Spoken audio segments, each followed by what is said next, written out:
ดีค่ะดานะคะจากบริษัท K2 ค่ะวันนี้นะคะดาก็มีวิธีการทำความสะอาดเครื่องบดกาแฟแบบง่ายๆนะคะด้วยเจ้าตัว Puro Grinder Cleaning Tablet ค่ะ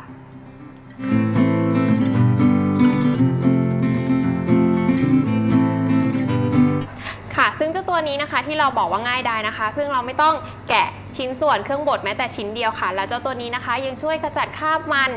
กลิ่นที่ตกค้างแล้วก็เศษกาแฟที่ตกค้างภายในเครื่องบดแล้วเจ้าตัวนี้นะคะจะไม่ทิ้งสารตกค้างที่เป็นอันตรายต่อท่านนะคะเดี๋ยวเราไปชมประสิทธิภาพการทำงานของมันเลยดีกว่าค่ะ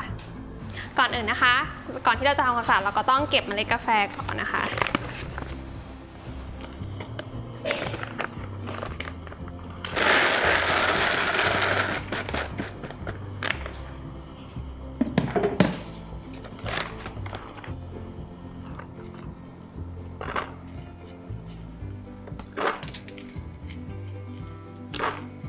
ปริมาณที่เราจะใช้นะคะประมาณ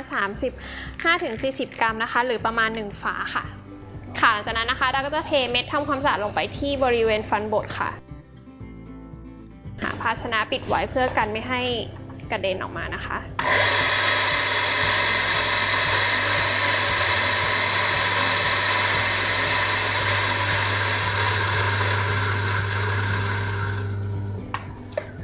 แล้วค่ะจากนั้นก็ทำความสะอาดด้วยแปรงปัดเล็กน้อย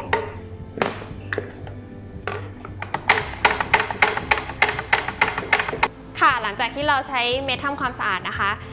บดลงไปเรียบร้อยนะคะเราจะล้างเจ้าตัวผงที่ติดค้างนะคะด้วยเมล็ดกาแฟค่ะที่เราใช้อยู่ทุกวันอันนี้นะคะจะเป็นวิธีการบดไล่ตัวเศษผงของเจ้าตัวเม็ด Cleaning Tablet ออกมาค่ะ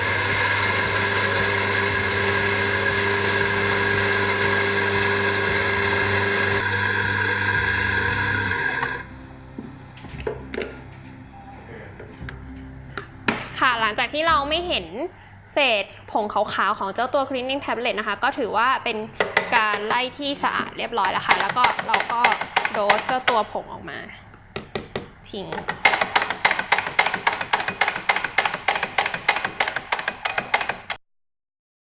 ก็ใช้แปรงนะคะอันเล็กๆช่วยไล่บริเวณรอบนอกของเจ้าตัวไกลเดอร์